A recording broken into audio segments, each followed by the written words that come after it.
Ang face-to-face harapan ay pambansang dulugan ng mga may alitan. Hangad namin na bigyang solusyon ang mga di pagkakaunawaan para sa mas mapayapang komunidad. Tumanda ka man taon-taon, sus! Sino ba nagbibilang? Kaya nga. Alam mo, skincare lang ang katapat niyan. Lalo na kapag umorder ng Naya soap mula sa akin. Ano, di ba? Agree ba? Team Puti!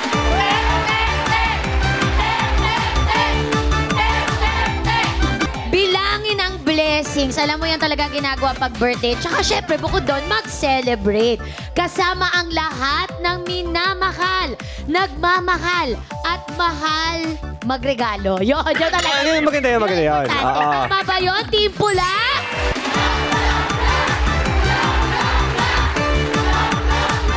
Mga kay-harapan, tara na at mag-party-party dito sa Face-to-Face Harapan! Ganyan naman. Alam mo, pag birthday ko, gusto ko kasama talaga sila. Yan. Count them in na, sabi nila sa celebration, ang ating harapang tagapayo. Think ageless, o di ba? O kaya, think extensions. Sabi yan ni Dr. Camille Garcia. Batiin natin siya ng happy washing machine. Yeah! O diba, Dr. Love, Brother June Banaag.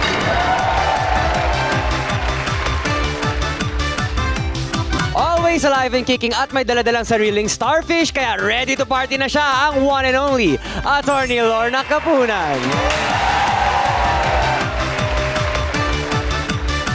Ang saya-saya naman tignan dito na ate, ang daming lobo. Daming lobo.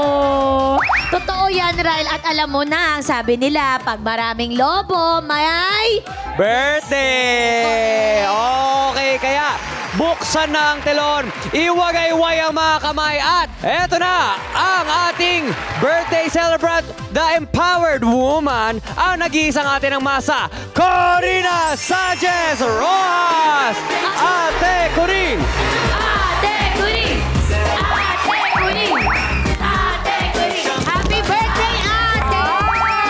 Birthday po! Happy birthday, Ate Coring! May card pa! Diba? Ate Coring! Ate Coring! Wow! Ano ba yan? Tumataginting na K!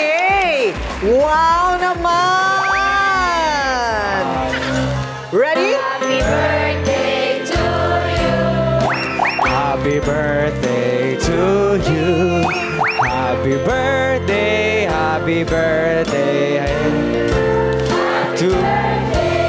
Okay, ang aking pong wish. Pwede ba ako mag-wish? Yes! Happy Libre birthday lang mo. naman ang mangarap. Sana naman magkaroon ng hustisya sa bayan. Iyan ang aking birthday wish. At lahat kayo ay umampo ng aso't pusa galing sa akin. Ayan! Okay, ready, get set. Face-to-face harapan. Ayun! Thank you very much! At dahil birthday ko, sayawan na! Kasama mga sausawero at sausawera!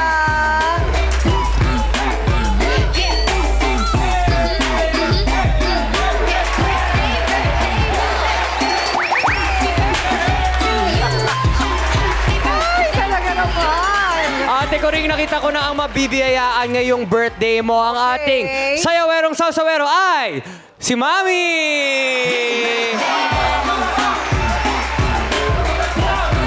Diba grabe yung blush ni Mami? Pinaghandaan niya to! ano yan, ate? Iba yung dance niya, ate, ha? Iba yung dance niya, eh. Kahit birthday, hindi pwedeng magpahinga sa trabaho. Correct. Yan. Paano tayo makakapagbakasyon? May magbiyenang nagtatalo, kailangan nating solusyonan. Si Manugang na hilaw, hindi raw type ni biyenang hilaw. At parang nang iinis pa ang nanay ng kanyang ka-live-in. Grabe. Kung kailan nagbukas siya ng tindahan, abay, nagsari-sari store din ang biyanan. Sa tabi mismo ng tindahan niya, ha? Grabe. Alam na dis, agawan ng suki, agawan ng benta. Kulang-kulang sa kita dahil kulang-kulang ang malasakit. Ang magkabilang panig, to the left and right, Jean at Leklek, harapan na.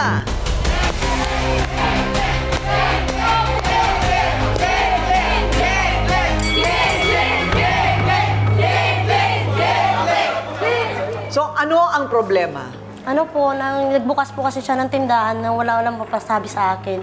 Eh, araw-araw naman po kami magkaharap po. Tapos, nagulat na lang ako, umalis siya. Pagbalik niya, may mga karton-karton na siyang dala. Hindi naman lang niya sinabi, oh, magtitinda ako. Tapos, kinabukasan, sabi niya sa akin, oh, ano na yan, Jen?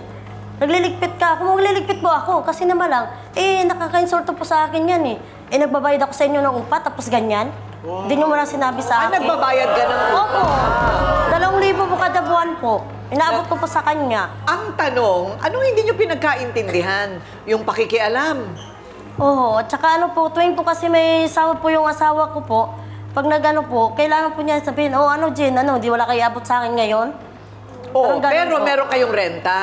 Oo. Ayun. Si Sa nanay may trabaho. Wala po. Ayun! Oo. Tapos, ikaw nagtatrabaho. Wala po. Sari-sari store po. Meron kayong sari-sari Oo. store. O di meron kayong pinagkakakitaan. Siyempre po kasi po, nang ano po, nang lugi rin po ako kasi nagbabayad ako sa kanila upa. Tapos nagulat na lang ako. Nagtitindahan din siya. Ay, pares din kami mga kakasari-sari store din po. Ay, pareho din ang tinitinda. Oo, magkabilaan po kami. Ay, bakit ganun? Nang-iinis siya o talagang kailangan din niya ng... Nangiinis din po. Nangiinis. Ano ba yung pinagkakainisan ninyo? Ano ba yung punot dulo nun? Eh, simula po talaga po sa pool ng ano, parang ayaw niya po sa akin po eh. Pero gusto niya yung apo niya sa'yo. Hindi rin po ko naramdaman po nga na gusto niya po yung anak ko eh. Kasi kumain sila sa labas eh, pag-uwi po nila eh. Sinabi niya sa, binigyan nila yung anak ko ng may kagat. Ano yun, tira-tira aso yung anak ko? Ayun, yun ang problema, no? Pero, so ngayon ang tanong, kay Nanay Leklek, talaga bang bait-baitan ka lang daw? Totoo ba? Bakit pakiramdam ni Jean, hindi nyo siya gusto? Totoo ba yan? Bakit nagbibigay naman daw ng renta sa'yo? Ang daming pang hinihingi. Totoo ba na inaapi mo pati yung kanilang anak, apo mo? Ang dami nating tatanungin kay Nanay Leklek at sasagutin niya yan isa-isa. Sasagutin yan sa pagbabalik ng Face to Face Harapan! Face to face, sinong sisimangon? Face to face, sinong ngingiti? Harapin mo face to face.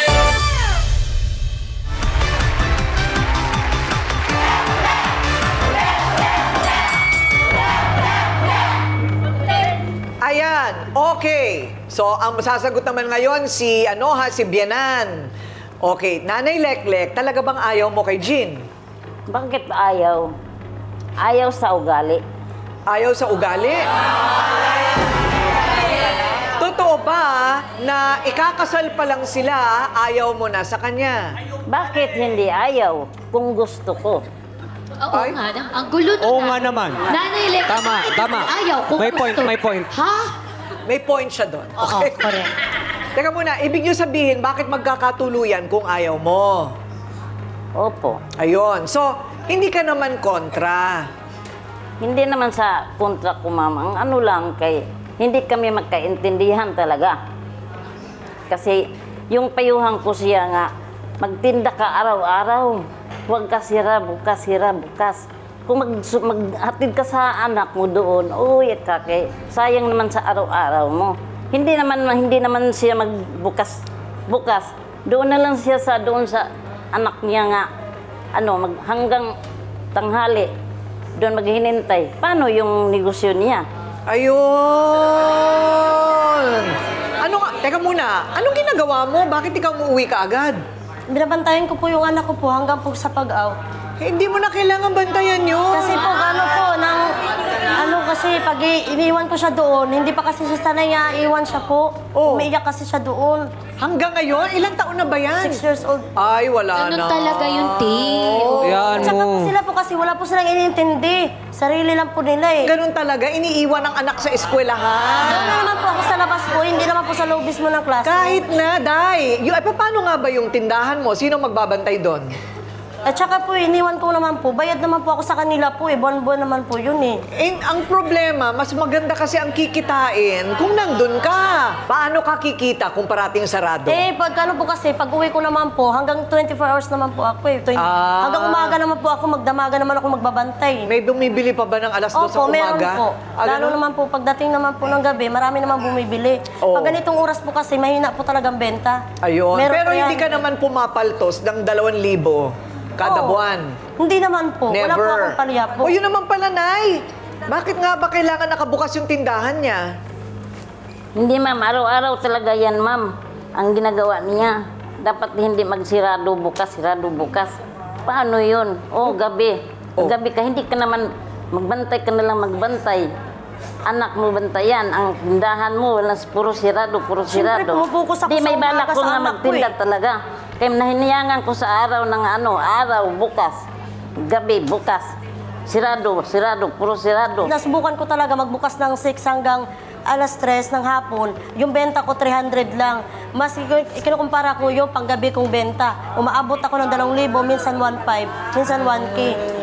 Kasi gano'n na, pag umaga ako, wala talagang mangyayari. Kasi Totoo ba? Oo. So, sumubok ka na rin na nakabukas sa umaga, Oo. mahina talaga. Mahina po talaga po siya. Ayun naman pala, meron siyang dahilan. Parang meron akong duda na meron pang ibang pinag-aawayan ito eh. Kasi alam nga naman, ang pinag-aawayan lang nila habang buhay ay pagbukas sarado ng tindahan. Hindi ba? Humanap nga tayo ng mga testigo. Sa pagbabalik natin, malalaman natin, ano kaya ang totoong problema nitong magbiyanan na ito? Ang sagupaan ng hilaw na magbiyanan, may mas malalim pa bang dahilan? Malalaman natin sa pagbabalik natin sa Face to Face Harapan. Face to face, sinong sisimangon? Face to face, sinong ngingiti? Harapin mo face to face.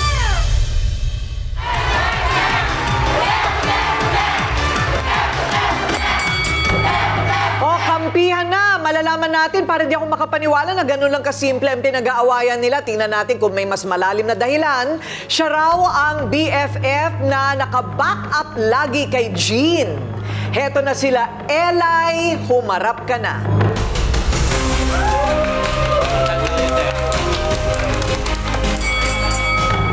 Okay, Eli.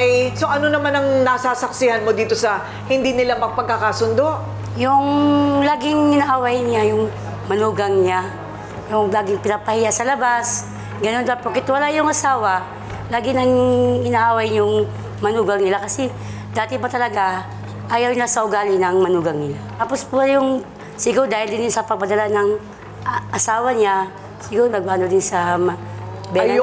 Parang nandun tayo, Ate Tuli. Ate Elay, bago ba yung padala, diretso ang entrega kay Lola, kay Ate Leklek? Ganon ba? Tapos nung nag-asawa na, nahati, napunta kay Jean? Alam ko po si dati, yung nagtrabaho yung asawa niya, hindi pa sila, binibigyan talaga niya yung... Ngayon hindi na. Parang ngayon, isip ko pang hindi na yata. Kasi may pamilya na siya. Naririnig mo ba silang nag-aaway? Paano Opo. sila mag-aaway? Nagsusumbatan sila sa mga ano nila. Yung naano ko na po yung tindahan. Bakit ka pa naisarado, Jean? Yung tindahan mo ko.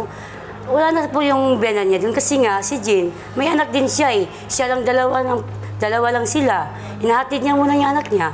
Bago niya magbukas ng tindahan niya, magdamag siya sa tindahan niya. Eh, yun na po si Nanay Liklik. Nangyayalam din po sa ni Jean. Ayaw daw niya kasi pangit daw ang ugali ni Jean.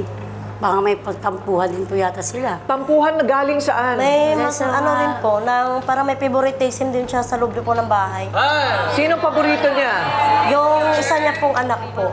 Yung isa niyang Si anak? Linlin po. Pati yung manugang. O, ito naman, walang galang. Si Jean, kung sumagot sa kanyang nanay, ayon sa anak ni Nanay Leklek, si Lenlen, humarap ka na.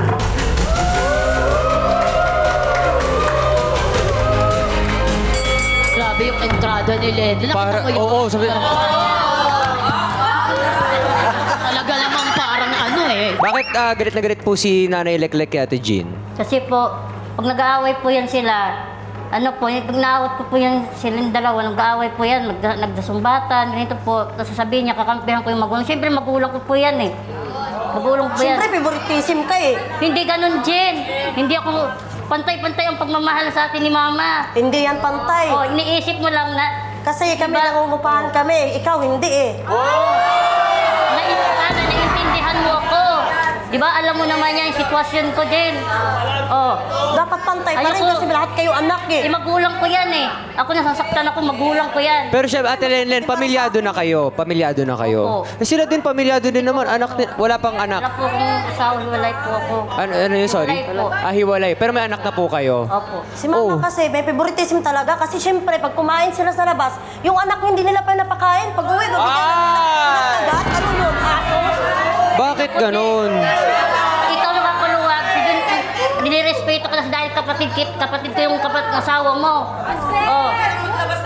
Dapat pantay naiintindihan mo din. yan. Oo Kasi nga, gusto ka bakit na. pag ako, pinapantay ko naman lahat ah. Wala akong Pantay. pinipin. Bakit ako? Pag meron ako, binibigyan naman yung anak mo ah. Hindi naman galing kay mama eh. Oh. O sa'yo naman yun, mag-iba naman eh. Iba ang bigay sa lula kaysa ano. Iba salamat ka. Totoo ba yung naririnig namin na meron ka daw utang kay Ate Jean? Opo, pero binabayaran ko naman po eh. Magkano po utang nyo? Minsan po, 300, ganun po. 300 ngayon to, ngayon. O, yung ano lang po, may mga 1,000 po, ganun po. Oo. Matagal na yung utang niya sa'yo, hindi pa nababayaran. Binabayaran ko lang po eh. Ano po siya, may time po na hindi po siya makabayad, tapos may time din po magbabayad po siya. Pag nag-aaway po kasi yan, yung sumbat yan, sumbatero po yan. Bakit nga ba, Doc Camille, talagang hindi tama yung iba-ibang pamilya sa iisang bubong? Unang-una, kahit sabihin mong hindi magkakapamilya yan, pag magkakasama, meron kagad inggitan eh. Dito kitang-kita kasi yung isa medyo nakakariwa sana merong trabaho, nagpapadala ng pera, tapos yung isa wala. Siyempre, ang tendency talaga parang merong inggit factor. At pag yun, pumasok sa utak ng mga iba dyan, hindi mo maalis yan, magsusumbatan at magsusumbatan. Dito nagkakaroon ng problema, kahit walang favoritism, sasabihin niya, may paborito. Talagang dito sa face-to-face, lahat halos ng mga magkakasama sa bahay, hindi nagkakasundo-sundo. Hindi yata ganun talaga ang disenyo para sa tao. Bumubukod talaga. Pag may pamilya ka ng sarili, kailangan mo nang bumukod. Renta kayo sa ibang bahay at tahimik ng buhay. Okay, magbabalik po ang face-to-face harapan. Face to face, sinong sisimangon? Face to face, sinong ngingiti? Harapin mo face to face.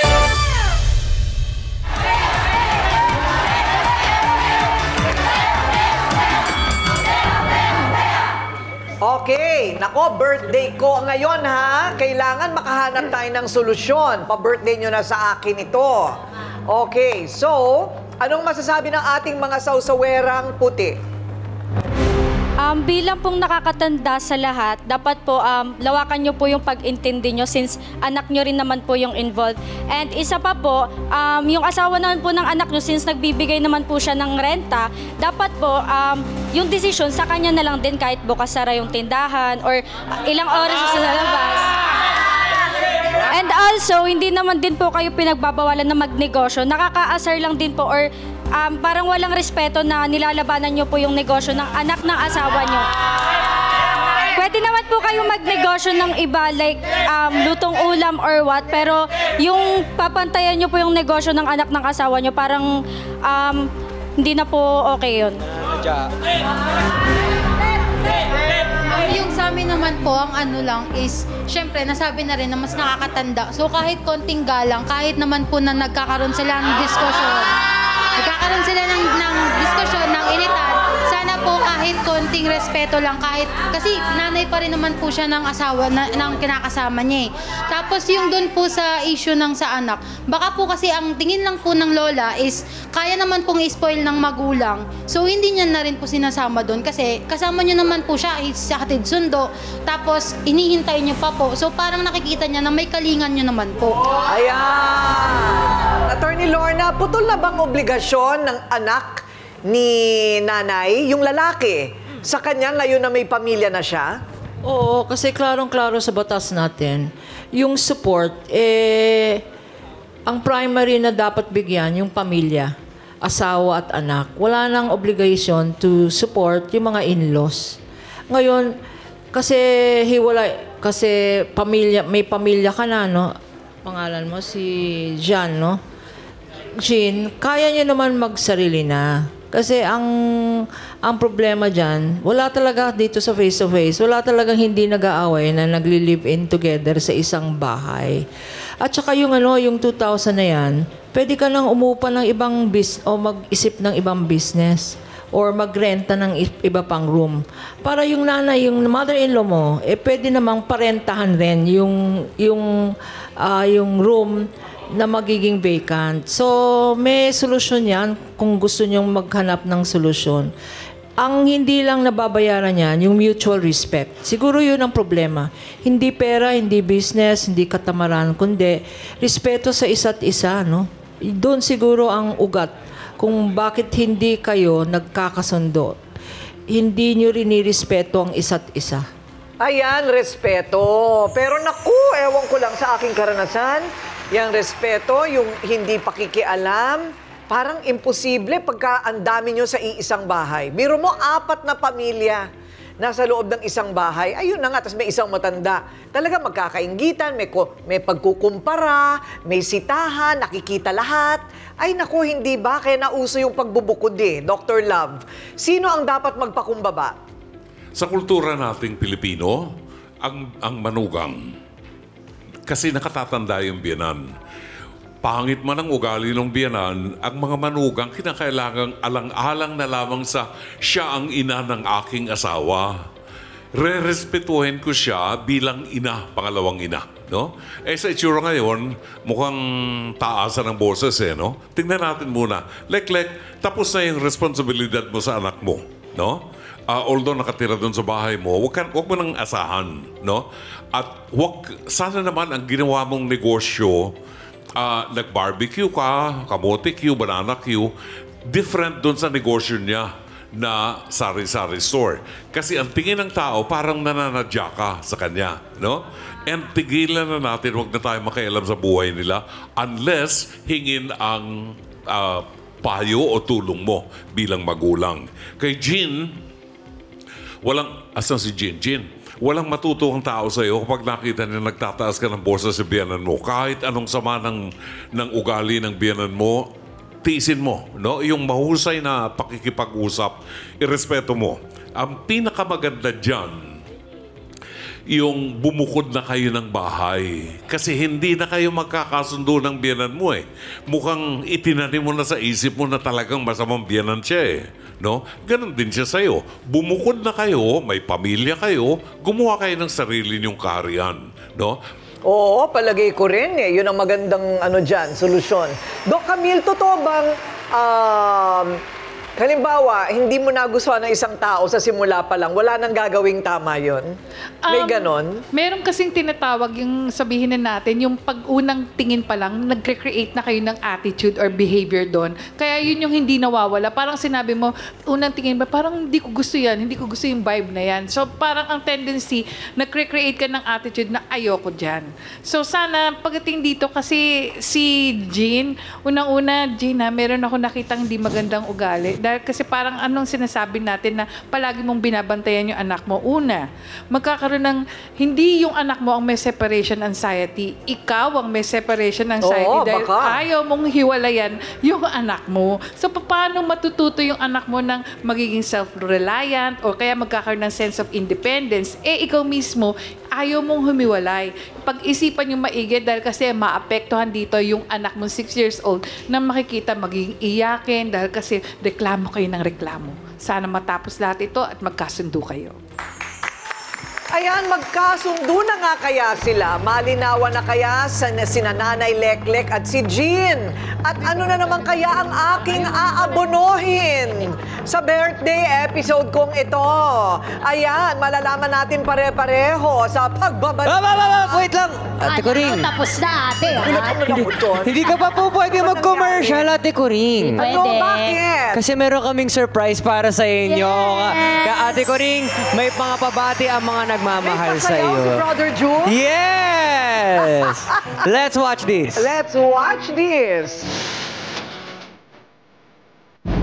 Nako, Corina, birthday mo ulit. What I wish for you is more time for yourself, more downtime, time to relax, panahon para magmuni-muni dahil ikaw ang madam, ang dakilang madam, madaming ginagawa.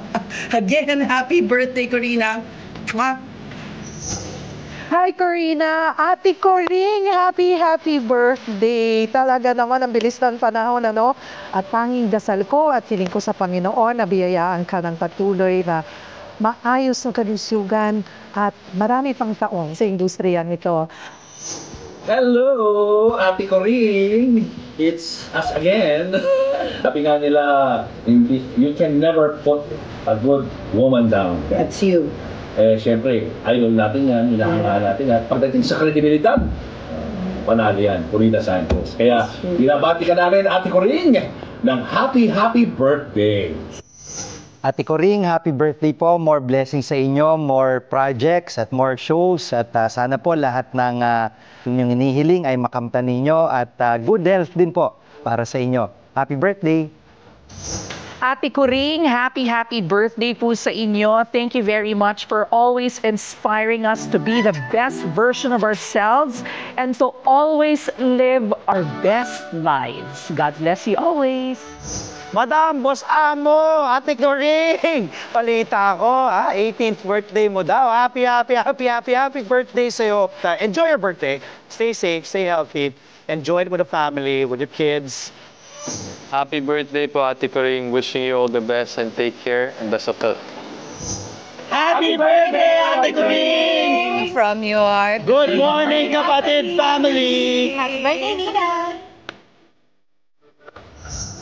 Nakakayak naman talaga yun. Alam mo, ito ito ang natutunan ko sa buhay.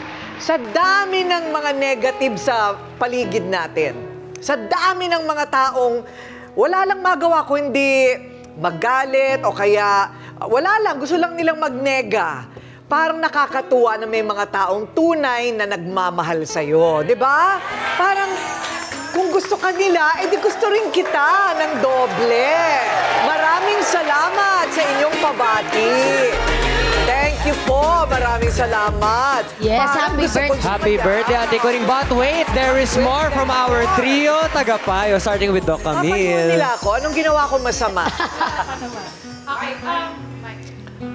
Okay, happy birthday, Ate Coring. Alam mo, you have been an inspiration to all of us, especially yung hard work mo.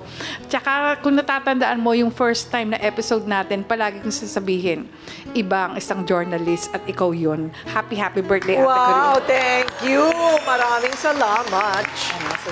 Ate Coring, itong birthday ito no? Kaya malakihan to. Gusto lang namin ipahatid sa iyo ang aming pasasalamat. You have been an inspiration to us. Hindi mo lang alam pero lagi ka naming binabantayan ang kilos mo, ang paraan ng pagsasalita at pag-address sa mga problema. No?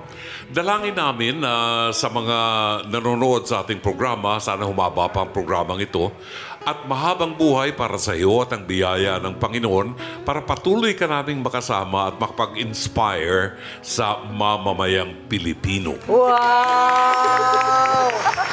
Alam mo, ang ganda-ganda ng sinabi ni Brother Joe. Opo, Ate Coring. Ang hindi niya alam, ang gusto ko, washing machine. Yeah! Washing machine! Washing machine! Washing machine! Ay! Kailan kaya ako makakabawi sa'yo? Okay. Thank you very much, Brother June. Nako, at si Attorney Lorna, sermon, kinakabahan ka na, Ate Coring. Oo. I wish you the color of red, which to me is courage, passion and dedication, which you have. Wow. The color of white, which to me symbolizes hope, purity of intention, and a sense of justice, which you all have. Wow. May your experience here in Face to Face bring you to a higher calling, which is the nation, in the next election. Ay! Oh my God! Oh my God! Hala ka, ate. Oh my gosh, I volunteer. Loko lang. Oh. Happy birthday, happy birthday, happy birthday to me, cha-cha-cha. Oh, magbabalik po ang Face to Face Harapan. Happy birthday. Happy birthday celebration. Everybody.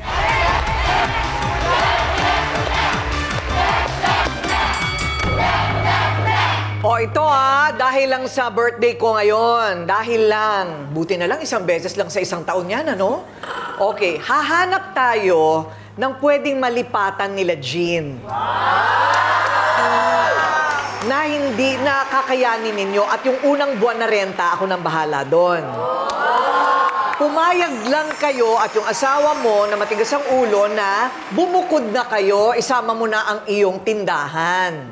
Kasi pag kayo bumukod, bibigyan kita ng bigasan.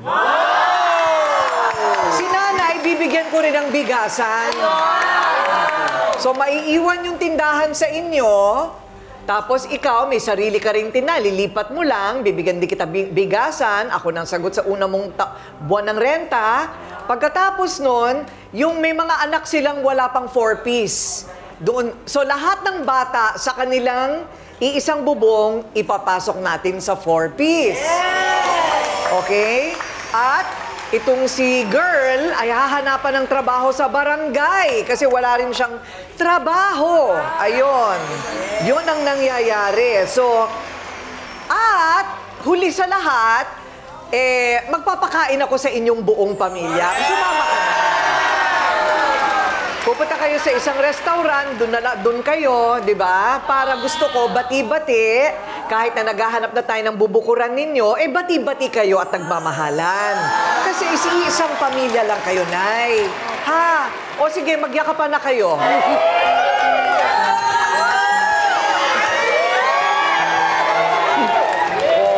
Ayan, di ba? Sweet naman pala sila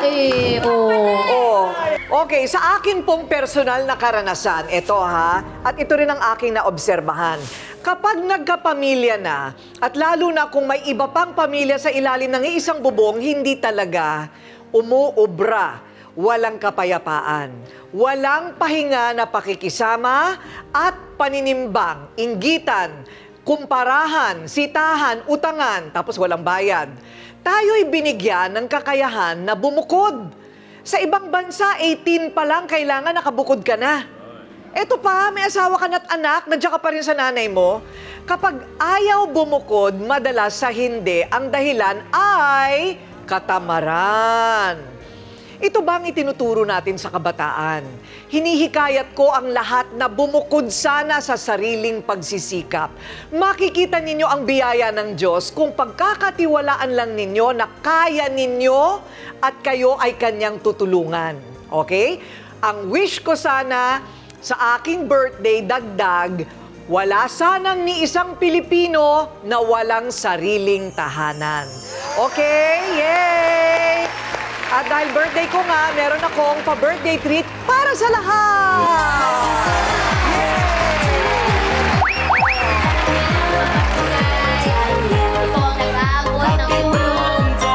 Paano ba naman dahil birthday mo kami rin may ibigay din sa'yo?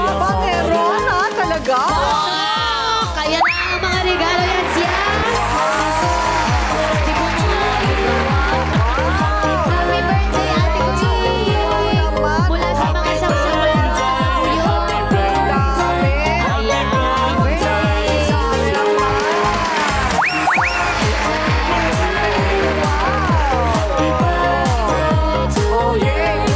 Ang saya-saya.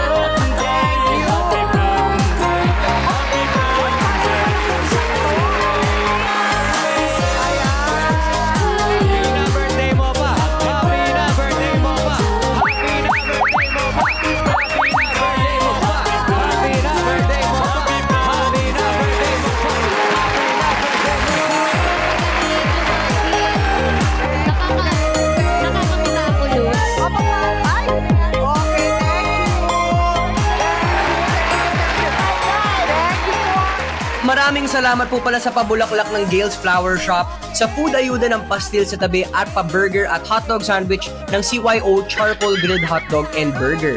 Thank you rin sa pa-birthday cake ng Purple's Bake Shop by Chef Greggy and Aging's Food Delight at sa palobo mula sa Claire Balloons.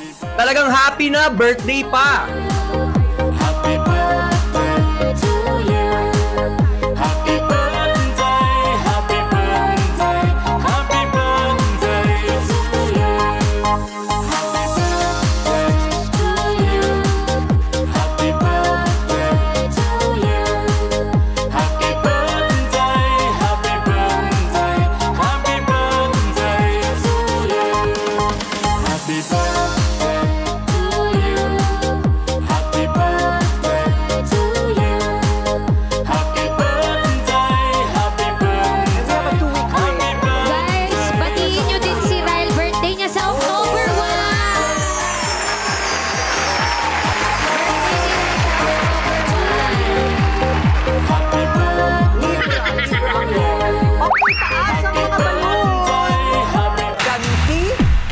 Damdaming sawi. Dahil sa'yo, nasira ang mental health ko! At napatang mo pa sinungaling ka! Ikaw din ba, Raydena, pinagbintangan ka nagnakaw? Opo, pinagbintangan ako. Kailan? Nung nakaraan lang po. Matanda ka! Kulubot ka lang ah! Ilang mong kismosa ka pa! Sa totoo lang po, man, nagkukulong po ako ng bahay ngayon dahil po sa sobrang sirang-sira po ako sa mga tao sa amin. Harapin mo face to face.